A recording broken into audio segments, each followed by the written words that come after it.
Is anyone not here? Please say if you're not here. Okay, we can start now then on this talk on a Monday morning. And for those of you who haven't got enough happiness yet, just remember this is Monday morning and you don't have to go to work. You don't have to do anything. Woohoo! So at least that should give you some joy. You can just have a nice day meditating and relaxing and doing very little. But the problem is, again, a lot of people like doing things, and because that's all they really know in their life. So it is a very great difficulty learning how to meditate because of our old habits of always trying to do something, to make something, to get somewhere. And you have to recognize that it takes a long time for a person to get used to actually doing nothing and just to being peaceful. And in order to help you on that, the best way already is what I've said so far about learning how just to make peace, be kind, be gentle, learning how to let go, to put the mind down, not to interfere with it, just to let it go. But you find it so difficult to do because before you know it, you're interfering with it again, thinking, fantasizing, planning, getting depressed, getting anxious, whatever it is, anything, in order to occupy yourself. And a lot of time it is because we're afraid of silence. So little by little we have to get a person used to the idea of silence, of stillness, and also to get them to recognize the beauty of stillness. It takes a while, but after a time you enjoy silence and stillness so much. It's such a delightful place to stay that, as the Buddha said, as soon as a little bit of stillness comes, your mind leaps towards it. In the same way that if you have a dog and you're about to take it for a walk, as soon as you get hold of the leash, the dog starts wagging its tail. Yeah, I'm going for a walk. In the same way, your mind wags its tail as soon as you start to meditate. Oh, I'm going to have some peace now, some calm. It's a very delightful place to stay. And of course, the more you get into that stillness, the happier it does become. I mentioned this in brief after one of the questions, and yesterday I was talking about how stillness allows things to disappear, but I never really emphasized how stillness is the cause of great happiness. Literally because the mind has two parts to it. What we call the active mind, which is always doing things, always planning, always thinking, always reacting to what's happening. Instead of just listening, instead of just sitting, instead of just watching the nice view, we tend to want to do something with it. And that doer, active or reactive mind is so strong in our modern society that we are very, very competent at planning, arranging, managing, thinking, giving our opinions. We're excellent on that, but we never learn how to be still and learning how not to do anything.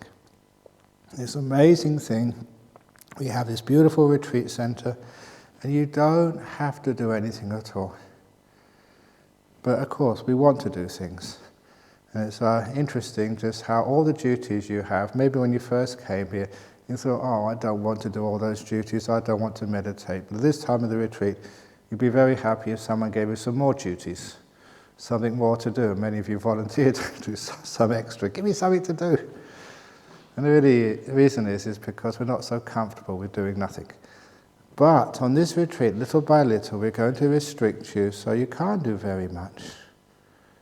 And we're going to encourage you to take all the energy away from that active part of the mind. So it all goes to the second part of the mind, which I have described, which is just the knowing, the awareness, the mindfulness. That is the passive part of the mind, which just knows without doing anything about it, which can sit in the car on a journey, just look through the window and enjoy the view without telling the driver which way to go. We can just enjoy the journey. It's totally passive. not reacting at all. Now what happens is that passive mind hardly gets any of your energy.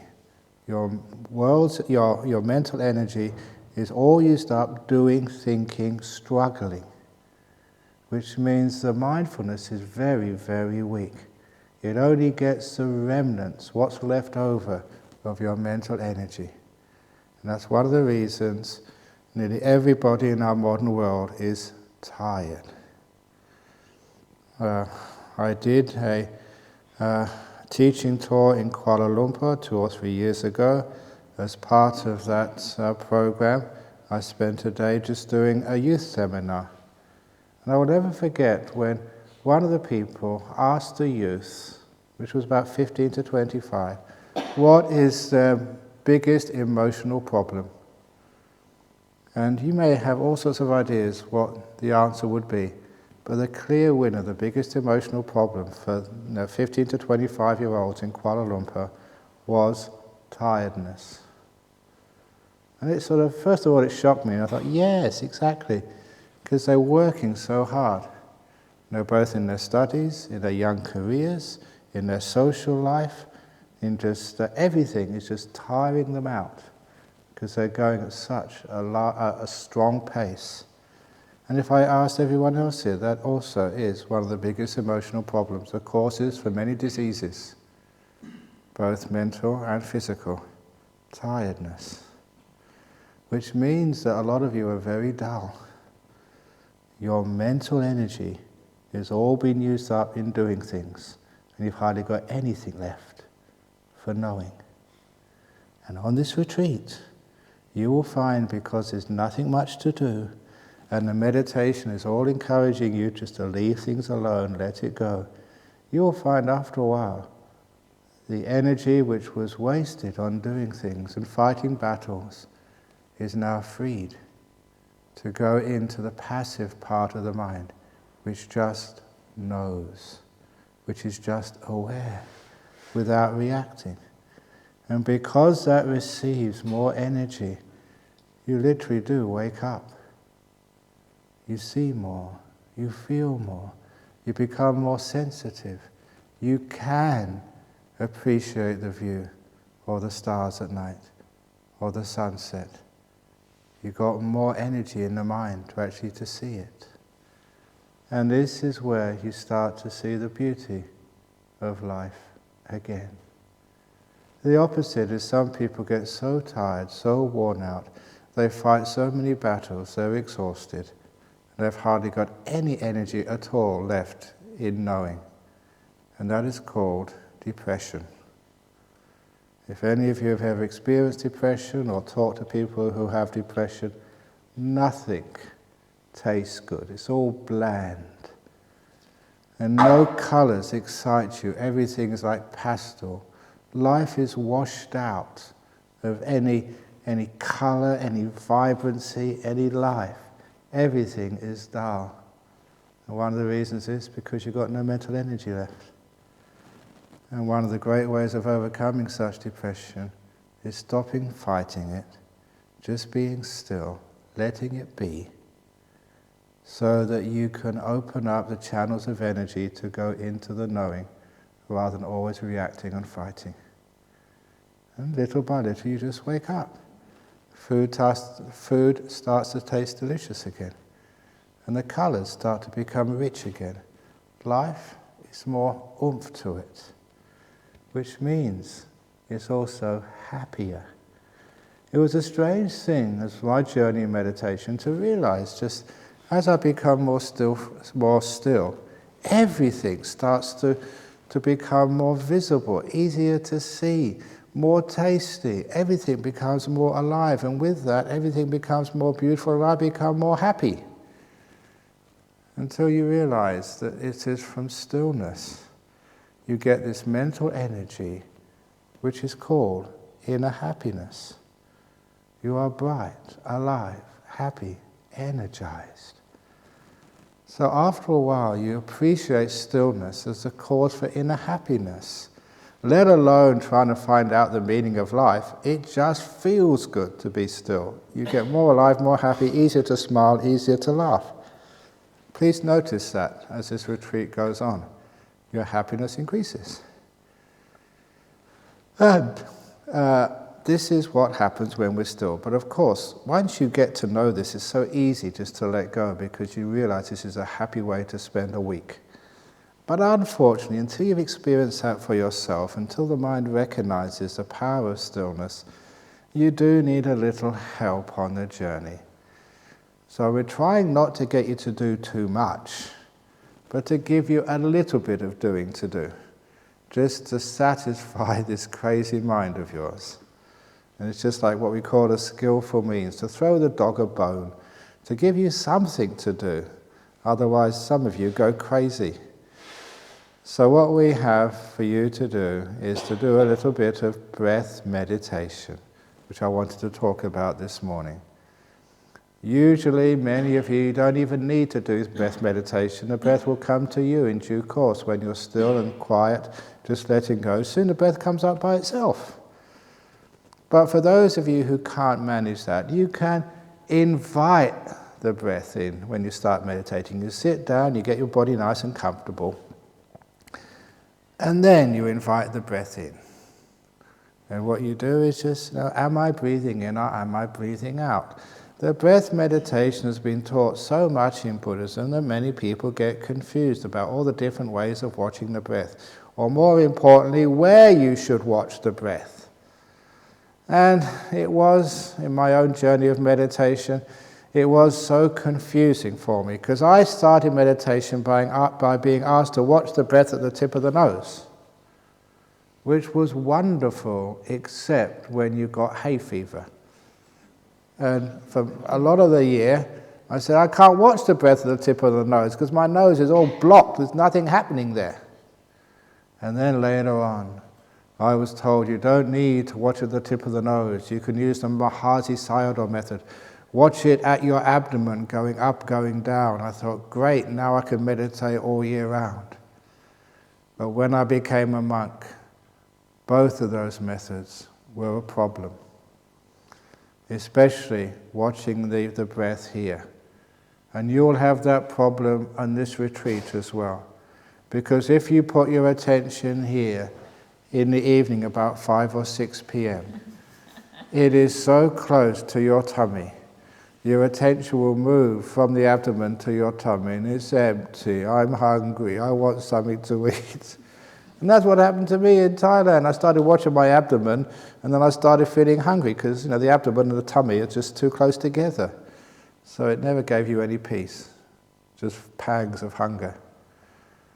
And the problem also with the nose, even if you don't have a blocked nose from time to time, still watching at the tip of the nose is so unnatural, and it causes people headaches. And for a long time I wondered why people always got headaches when they watch the tip of the nose. And if you haven't seen me do this before, here it comes. You can see it again if you've seen it before. If you watch the tip of the nose, I've taken my glasses off so you can watch my eyeballs, because I'm now going to watch the tip of the nose with my eyelids open. Now I'm just focusing on the tip of my nose, and as I start to focus on the tip of my nose, my eyeballs point to the tip of the nose as well, because whatever you think about or use with your mind, your eyes tend to go there as well. In other words, you get cross-eyed. Okay, when you're meditating on the tip of the nose, you've got your eyelids closed, but if I could peel them open, you'd be doing this too. Cross-eyed. And if you maintain that position for half an hour, you are going to get a headache. And that's all it really is eye strain, because what you watch with your mind, you usually watch with your eyes as well. So be careful. Don't watch the breath at the tip of the nose. Don't watch it at the abdomen. You don't have to locate it anywhere on your body. All you need to do is to know the breath is going in or the breath is going out. That's all. And in order to emphasize that, especially to new meditators, I usually tell them, these are people who've never meditated before in their lives, close your eyes, breathe in and out 3 times, And after the third out-breath, open your eyes. And everybody manages to do that without any problem whatsoever. And then I asked them, how did you know you were breathing in? How did you know you were breathing out? How did you know there was 3 in-breaths and 3 out-breaths happened? And they don't have to put it in words. Sometimes they struggle to put it in words, but somehow or other, they know they're breathing in. Somehow they know they're breathing out. And that's all the information you require. You don't need to find out where exactly on the body it is located. In fact, it is better that you don't know where on the body it's located. Because as soon as you get into body awareness at this stage, you get all sorts of aches and pains and irritations happen. All you need to know is the breath and nothing else. So when you can understand what the object is, what we mean by watching the breath, this feeling sensation which tells you it's going in or going out, at least that makes it clear. You know what you're supposed to be doing, just watching the breath. And then what happens, this is called in the 3 levels, here we go to stages and levels again, the 3 levels of breath meditation. Recognition. You recognize what the heck you're supposed to be doing. And for many people that's a great advance, because sometimes you're taught how to meditate, but you're not really quite sure what you're supposed to be doing. Be watching that thing which tells you the breath is going in or going out. And the next level is where you become familiar with that sensation. Because when you're not familiar with that sensation, you tend to tense up. In the same way, when you first came to Jhana Grove, those of you coming here for the first time, you were very tense because you did not know the place, you did not understand what's happening here, whether it was a good place, a kind place. Many of you meeting me for the first time, who is this guy? You're always tense. But after a while, especially those of you who've been here many, many times, this is like a second home. You know the place, you know where everything is. Now you're familiar with Jhana Grove. You're familiar with me. You're familiar with the routine of the retreat. So you tend to relax. You know, when you meet a new person, you're always tensing up. When it's an old friend, you're totally relaxed. It's just called familiarity. So you become familiar with the breath.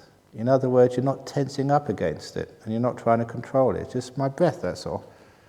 And then you get to the final level, which is at ease with the breath. Recognition, familiarity, and then at ease. And you know you're at ease with the breath when whether you watch it or you don't watch it, it goes in and out the same. Why is it when we watch something, we tend to interfere with it, and it becomes a problem? And the best example of that is, now please become aware of the saliva in your throat. A minute ago it was not a problem at all. Now it is. Should I swallow, should I not swallow? Isn't it amazing, whenever we're aware of something, we tend to get involved with it so it doesn't flow naturally. Now I've got to go talking about something else for a couple of minutes until you forget the saliva in your throat and you can relax again. This is just the nature of our mind. When we first watch something, we tend to not be at ease with it. We're not familiar with it. So we can't just really relax and just let it be natural. So with the breathing, after a while we recognize what the feeling is we're supposed to watch. We become familiar with it, and then we're at ease with it. And the sign you're at ease with the breath, as I said, is the breath comes in and out naturally. Whether you're watching it or not watching it, it's just the same, which is a very comfortable image. So that's what you're supposed to watch, and now you continue watching it go in and go out. Now when I ask people to please close your eyes and watch the breath go in and out 3 times, it's so easy to do. And as a little joke, but also to make a point, I then say, okay, close your eyes, now watch the breath go in and out 3,000 times. And just like many of you smiled, why is it easy to do it 3 times but not 3,000 times? And the reason is because after a while we get bored. We can watch 3 breaths, maybe 10 breaths, but after a while nothing's happening, so the mind goes looking for something else to enjoy. This is one of the problems. So we have to make the breath interesting at first. And in order to make it interesting, there's all sorts of little ways and means which have been developed over the years to make the breath really fascinating. And of course, one way is to, if you are a scientist or an accountant, and there's a few of those here, count the breath. Now, I did maths, so I was really into maths, so I had my own little way of making the breath interesting. And for many of you, you think, yes, this is what I want, because it gives me something to do. It gives me, not just watching the breath, but I've got a task to do and a goal to achieve. And this is when I breathed in, I just counted to myself 1, breathe out 1. In 2, out 2. In 3, out 3. In 4, out 4. 5, 5, 6, 6, 7, 7. In 8, out 8. In 9, out 9. Okay, that's up to 9. Now I'm going to start again. In 1, out 1, 2, 2, 3, 3, 4, 4, 5, 5, 6, 6, 7, 7. In 8, out 8. Do you notice how much you're paying attention? Because this is interesting, because it's complicated. Sometimes when it's too simple, you turn off and go to sleep. But this is interesting. And then from 1 to 7. In 1, out 1, in 2, out 2, in 3, out 3, in 4, out 4, 5, 5, 6, 6, in 7, out 7. 1 to 6, 1 to 5, 1 to 4. In 1, out 1, in 2, out 2, in 3, out 3. In 1, out 1, in 2, out 2, in 1, out 1. One whole cycle. Yes, I've done it. I've done one whole cycle. Straight away that feeds into you wanting to achieve something. It gives you a goal to perform. And, people get interested in things like that. Thank you, Ajahn Brahm. At last you give me something I could do. And if you complete one whole cycle, you have watched 45 breaths, which is quite a lot. And it means you haven't wandered off anywhere. Now, it also shows just how weak you are sometimes with your mindfulness. Because sometimes when I used to do this, I'd be saying to myself, breathing in 15, out 15, in 16, out 16. You've just totally forgotten where you were. And I haven't got a clue whether I was on the 6th or the 7th cycle. And if that happened, I was very strict with myself. I had to go right back to the very beginning of the first 9. And then 8, 7, 6, start all over again. And no cheating. And because of doing that, I had to be very aware. It gave me something to do, and it was a bit of fun. But please, don't do that for too long. Otherwise, again, you get a headache, counting and counting and counting. That's just something you can do at the beginning, just to make the breath very interesting. And as soon as you've done 1 or 2 cycles, please let the counting go and just watch the breath. If that doesn't work, or if you're not really into counting, what you can do is say words with the breath. These are what they call the mantra meditation. And it used to be in Thailand, they would watch the breath saying, on the in-breath, Bud, on the out-breath, Ho, Bud, Ho, along with the breath. And that worked for people in Thailand because that was an important word. They had an emotional connection with it. And they found a lot of success with that. But after a while, you had to let go of all the words and just watch the breath. That was just to get you going, to get it interesting. But when we came to Australia and teaching Westerners who had no sort of idea of what the Buddha meant and just the power of that term, it was just too difficult. So I had to start messing around with other mantras for Westerners. And for a long time I used this mantra, which was quite successful, but I found another better one later on. When you breathe in, you say to yourself, instead of Bud and out, To, breathing in, say to yourself, shut. Breathing out, up. Shut up. Shut up. And for some people it worked, because after a while of telling yourself to shut up for 5 minutes, actually you might actually do it for a change. Now, not mean the outside, the inside. Shut up, shut up. But it was a bit harsh. And after the joke wore off, it became boring again. So the next one which I use usually these days, is when you're breathing in, to say to yourself the word, breathing in, peace. Breathe out, let go. Breathing in, peace. Breathe out, let go. Now, for many of you, your main language, your first language is English. So please use your natural language, because that will have more power for you. And when you do breathe in with the word peace in your first language, when you do breathe in, you don't just look at the word. You remember what it means.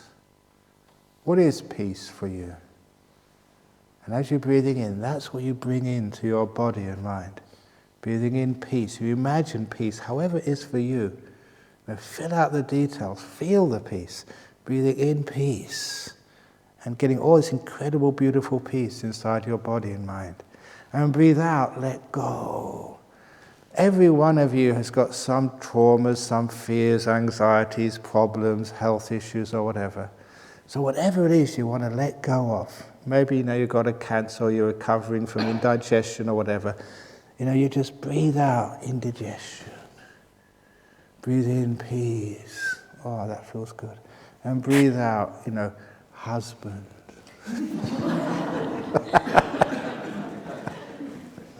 Or whatever it is. Whatever is painful, difficult for you, breathe that out. Breathe out boss at work. And then you can actually make it really interesting.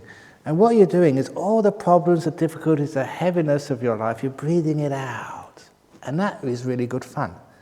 If any of you ever do get diseases like cancer, instead of peace, you can breathe in health, breathe in energy, breathe in life, and breathe out toxins, cancers, or whatever. It becomes really important for you. And it's easy to do. And after a while, if you just stay with the words, after a while you get bored. But if you give meaning to the words, peace, health, life, and you breathe that in, that really works. And if you breathe out all this negativity or whatever, pain, sickness, breathe that out and imagine what it is. If you've got cancer, imagine all these cancer cells coming out of your nose and going out.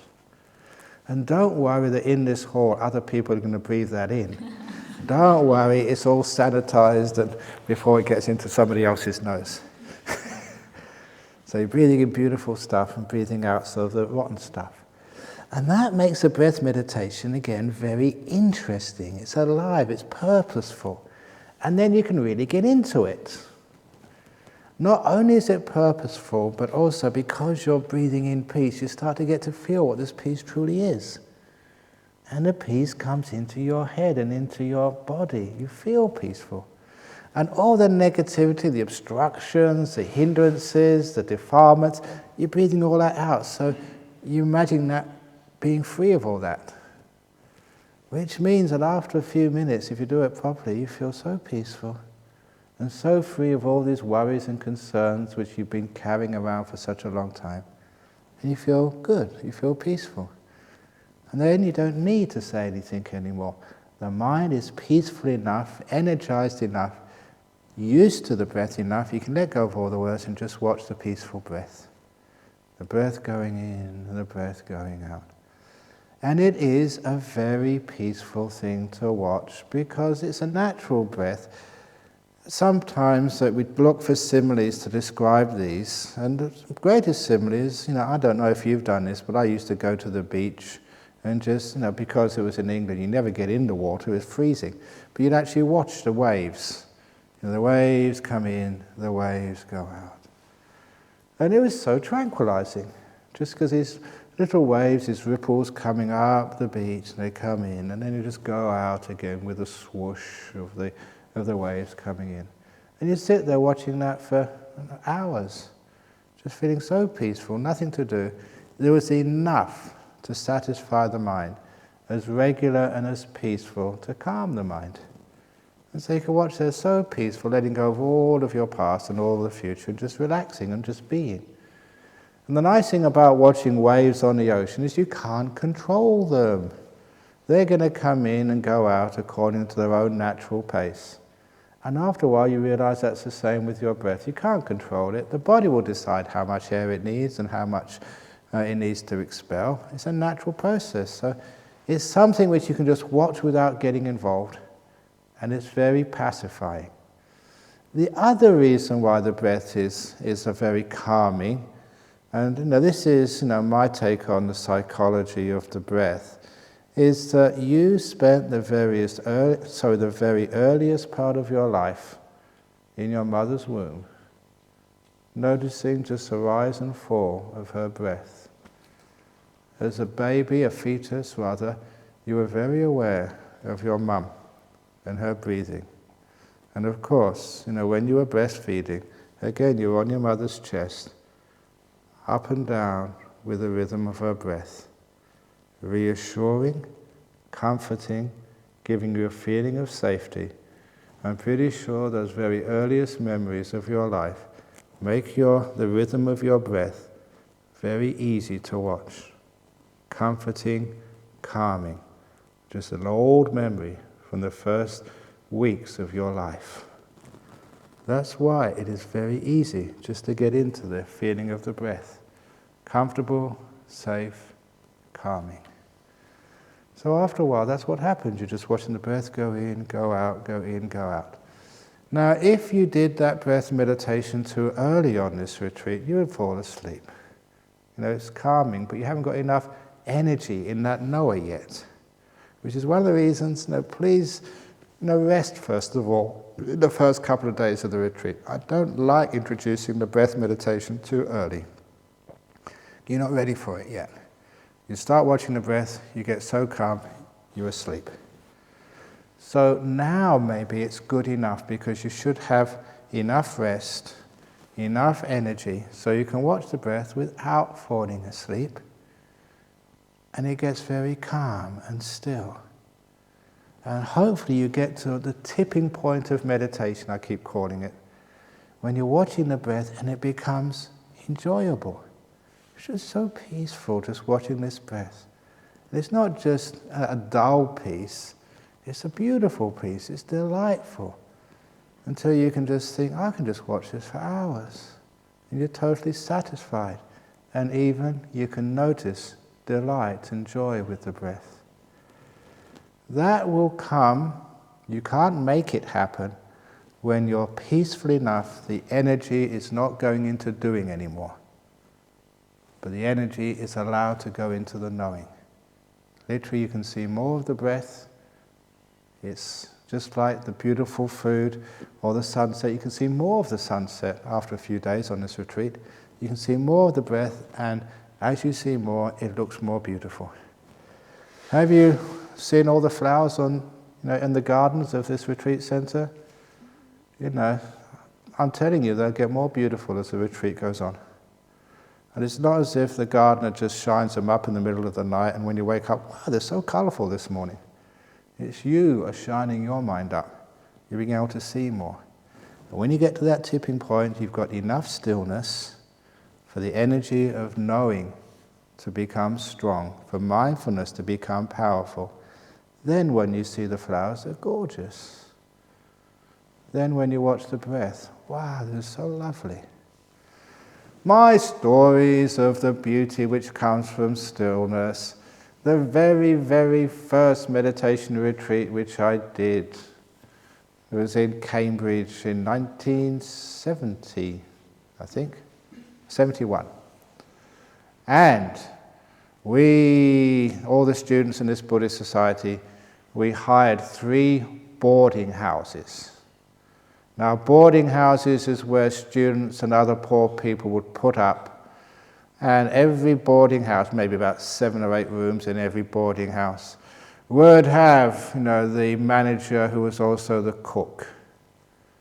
Now, this was England 45 years ago, almost 50 years ago now. And you all know, everybody, even if you haven't gone to that country, the one thing the English were not famous for, but infamous for, was their cooking. It used to be just meat and 2 veg. And if it was like a retreat, it was some vegetarian imitation for meat and 2 veg. And all the vegetables, and whatever else it was boiled. Boiled so much that there was no flavor left at all. And that was, English cuisine in the late 60s, early 70s. Now, of all of the places you can get food, maybe in the restaurants they had a little bit of something to make it taste okay. But of all the cooks in the whole country, the very worst, The ones which could not get a job any other place will be the one who ended up in the very bottom of the pit in the boarding houses for poor students. And I knew that before I signed up on this retreat. And I knew the food is going to be disgusting in this place. And I really thought to bring some sandwiches or bring something. I'm not quite sure if you've done that, a few biscuits and other stuff which you got secreted in your room. Don't think I don't know about it. 8 precepts is, mate, it's okay for other people, but for me, maybe just, well, it's not really break, it's only a little bit, middle way after all. So I really thought of doing that, but, I said, okay, no, let's give it a try. And it was surprising that the food in that boarding house, after a couple of days, I really started to enjoy it.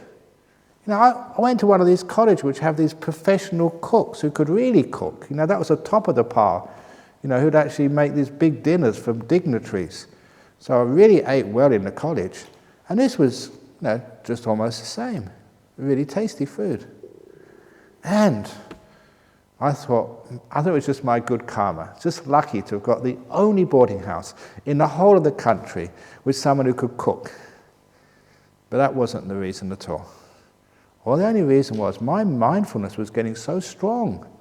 I was really peaceful, and all the energy was going into my mind until my mind became so sensitive, so full of energy, the little remnant, the final little piece of taste which was left in that cabbage after all that boiling, I could actually pick that up. It's just like these dogs who can actually notice a scent of like heroin or anything else.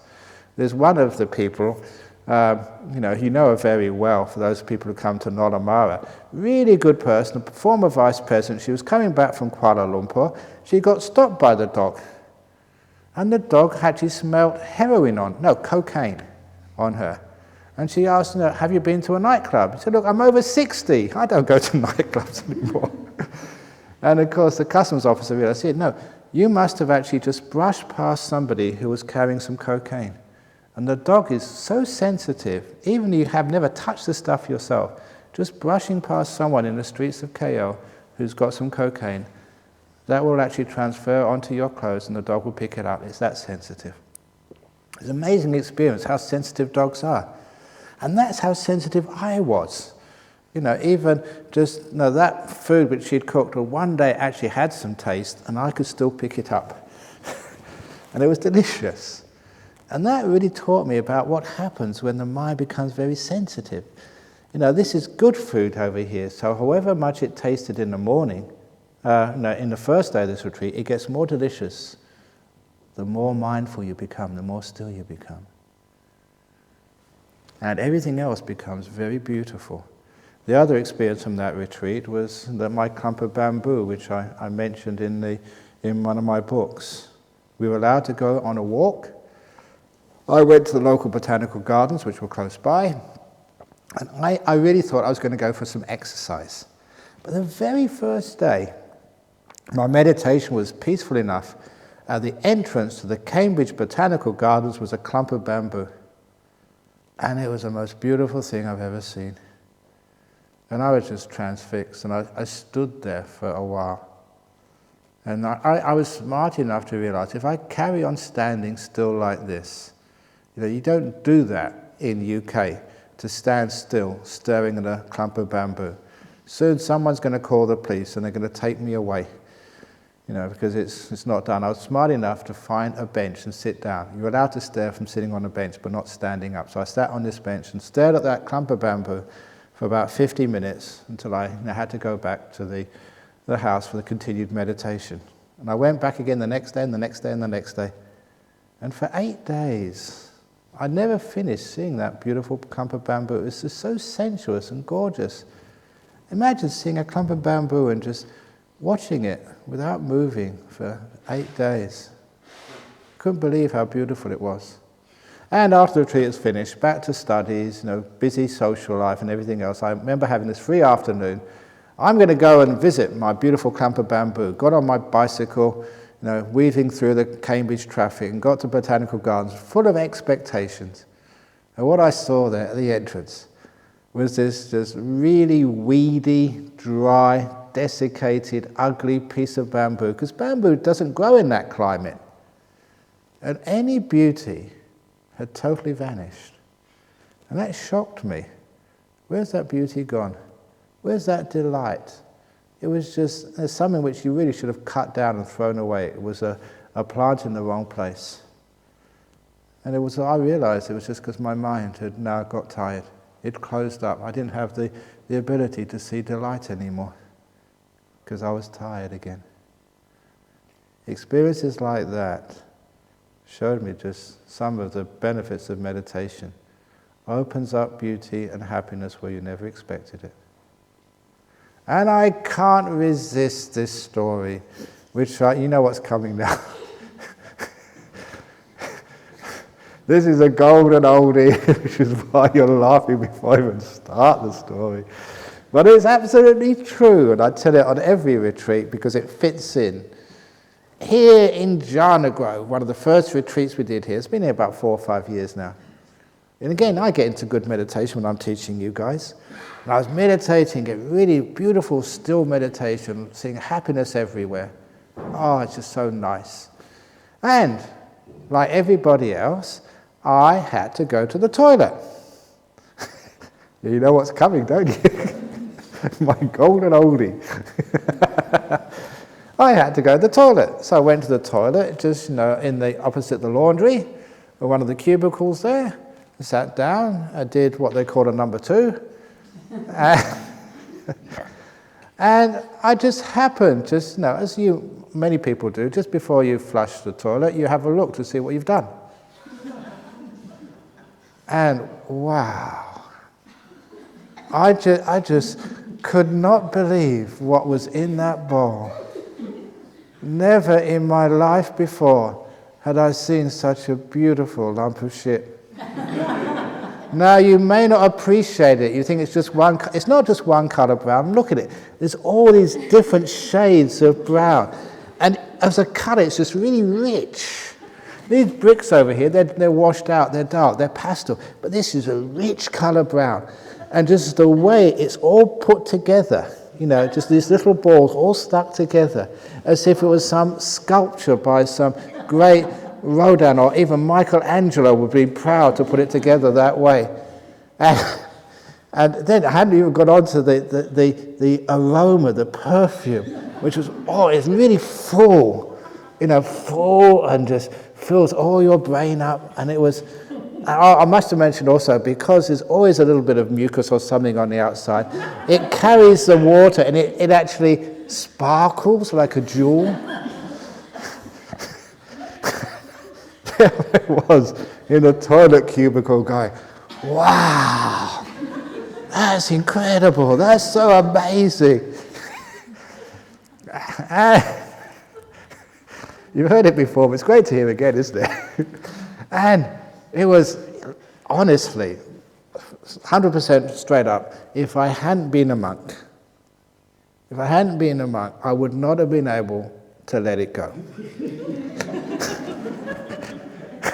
Because as a monk, I trained myself to let beautiful things go. Okay, press the button and watch this most beautiful thing in the world just go down the toilet hole. That was a great sacrifice. You may laugh, and I think many of you may be able to appreciate that story. But that's what happened. If a piece of shit looks so beautiful, imagine what the breath looks like. Imagine you go outside and you see a little flower that blows you away. Wow. If that ever happens and you see someone and they've gone outside and just watching a flower, standing there transfixed, you know what they're doing. Leave them alone. They're enjoying themselves immensely. They're seeing depth into that flower which they've never seen before. It's not unusual for people to do that. I always remember that quote from William Blake. It's in one of his great poems. To see a world in a grain of sand, a heaven in a wild flower, hold infinity in the palm of your hand, and eternity in an hour. Is a 17th century English mystic poet. To see a world in a grain of sand. Is that any grain of sand? It's nothing. No, when you get mindful and you really sort of open up, wow, a tiny grain of sand. It's incredible what's going on in there. See a heaven in a wild. It's not just beautiful, this is heaven. You look at that for hours and you just, so much beauty in there. It's a heaven in a wildflower. Hold infinity in the palm of your hand. Wow, no boundaries anymore. An eternity in a now. I often say that that was a problem of rhyming. If a moment rhymed with flower, he would have said, see eternity in a moment. Timelessness, that's what it meant. And that's what you do in meditation. That's what happens. So as you're watching the breath, after a while, it turns into beautiful. And you're incredible, where you never thought you'd see anything really interesting. You're just watching there, wow, this breath is lovely. You're just watching the breath go in and go out. It's not concentration anymore. You don't force the mind. You just can't help it. I wasn't trying to concentrate on that piece of shit in the toilet bowl. Come on, Ajahn Brahm, concentrate. You can't do that. It just happens naturally. Things become beautiful because your mind has become still. And I call that a tipping point in meditation, because from there on it's like a snowball effect. You can't stop it. Because the breath starts to look delightful. It's so beautiful watching this breath. It means you don't have to put any effort in. There's no trying, there's no doing. You just stay with this breath, which means more energy goes into the knowing. The mindfulness gets stronger and stronger and stronger the less you do. Because it's becoming happy, you don't have to do anything. You're enjoying yourself. And your mindfulness gets incredibly strong. So you start to see the very beginning of an in-breath. The time when an in-breath is born out of nothing. The big bang of breathing. From nothing, you get this beautiful breath, and it expands the inflationary universe. And it goes into the height of breathing in, and then fades away again into nothing. Wow. And then there's the great pause, the intermediate state, the antarabhava, where the breath is finished and no new breath has arisen yet. Still, pregnant, waiting for life. And then an out-breath begins. Reaches its peak as you're breathing out, and then fades away again. Wow. And you see all of that. And it blows your mind. It's incredible. This thing which you've taken for granted ever since you were born. This breath, which many ancient traditions equated with life force. You know, in Pali, the word for breath is prana, anapana, sati, breath. The word for life or animals is prana, atipata, the first precept, not to destroy, prana or life. In Hinduism, prana, pranayama, bringing up energy into the body, life force, that's the same as breath. And in Latin, the word for breath in Latin, you know what that is? Animalis. That is what breath means in Latin. The same word for animals. In cultures, I don't know what in Norwegian is, but in so many cultures, the word for breath and life are just so close together. So don't underestimate this breath. This is incredible once you really start getting mindful. Allow it to open up and see what's actually in there. And then imagine what you're doing. You're sitting here just watching the breath go in. Wow, this is incredible, full of happiness, full of incredible peace. Then you're getting into these beautiful states of meditation. And you come out afterwards and you've got this big smile on your face. Thank you. I don't know what that's supposed to be doing.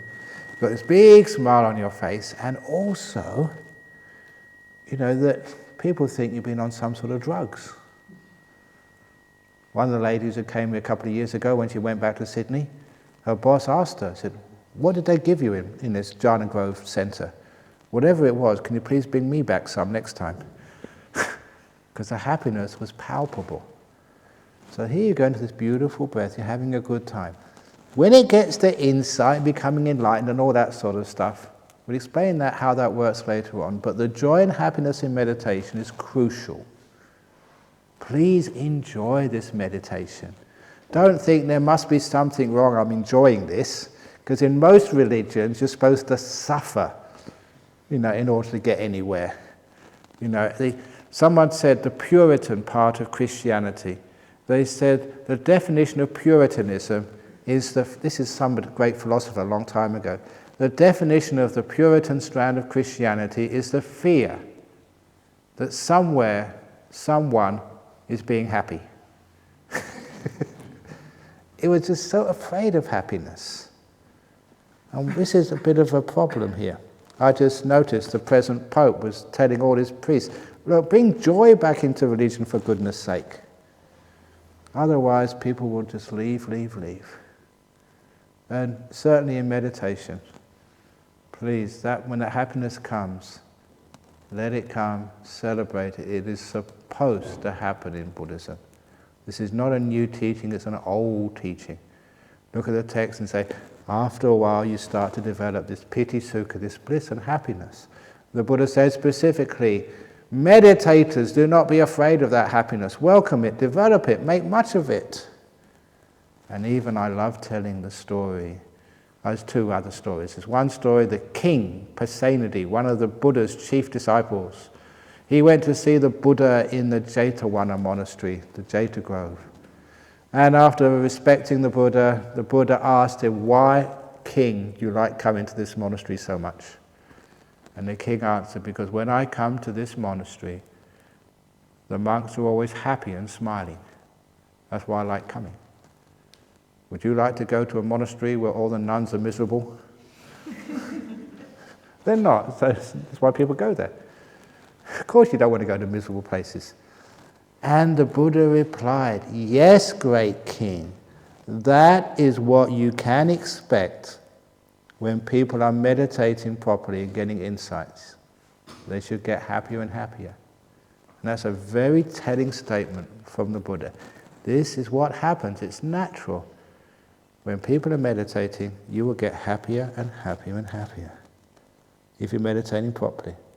So by the end of this retreat, I expect your smiles to get bigger and bigger and bigger.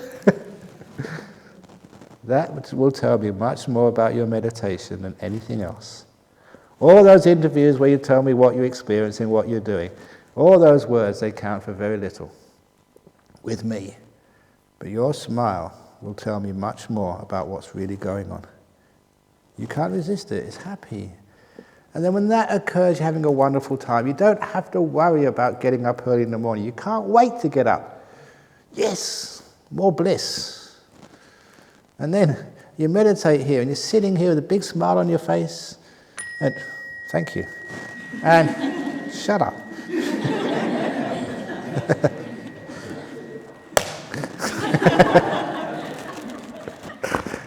With a big smile on your face, enjoying everything. And, even when I start talking, the 8 o'clock talk, carry on meditating. Don't have to listen to me. Listen to the joy and the bliss inside of it. That's much more important. You catch up on the talks later on. It comes to lunchtime, and I really enjoy this. When it comes to lunchtime and people are still sitting here, 11 o'clock, and they're still sitting here enjoying themselves. Now, imagine that you're not going to eat in the afternoon or evening. The lunchtime, 11 o'clock, is your last meal. Can you give that up? If you have to give that up, you must be really enjoying yourself in your meditation. That's what people do. You see they know they're going to miss lunch. But they'd rather enjoy this bliss of meditation than go and have lunch. That's what happiness is. I can eat another day, but this bliss is just so nice. No way I'm going to give it up. Now that's what happens when you start watching the breath. So it starts off with you're making it happen, you're breathing in peace, breathing out, let go. That might be interesting, but after a while that's how it develops. The less you do, the less you react, and the less you control, the more the energy is not going into doing things anymore, it's going into knowing things. You wake up, you see more, everything becomes more delightful, the food tastes better, you don't need to sleep so much because you've got more energy. And even your bed feels just so comfortable. Everything, it gets enhanced. So when you do watch the breathing, it's so easy to see, so delightful, and you're taking off. And that's only the start of the bliss. You ain't seen nothing yet. And I'll tell some of the other blisses later on. But that's enough for now. So enjoy. And again, if you see someone in, please, especially in the ladies' toilets, because people, if you are in the ladies' toilet and you've got a good meditation, please don't look in the bowl, otherwise you'll be in there for hours. And always the ladies need more time in the toilets. So the guys can do that okay, because we don't need the toilet so much. But the girls, please, don't look in the toilet bowl if you had a good meditation, otherwise you're not going to be out for an hour. And if you So anyway, have a wonderful meditation this morning. We have some interviews now. And happy blissing out. Sadhu, sadhu, sadhu. That's really good stretching. There's a lot of delight. Very good. Very good. And if you want to bow after you leave here, someone told me, where was it? It was a psychologist, actually in town. They said that they do all this research into neuroscience, and they say every time you bow your head, nitrous oxide is secreted somewhere, which is like a high. And so every time you bow your head, is actually a high gets into your brain.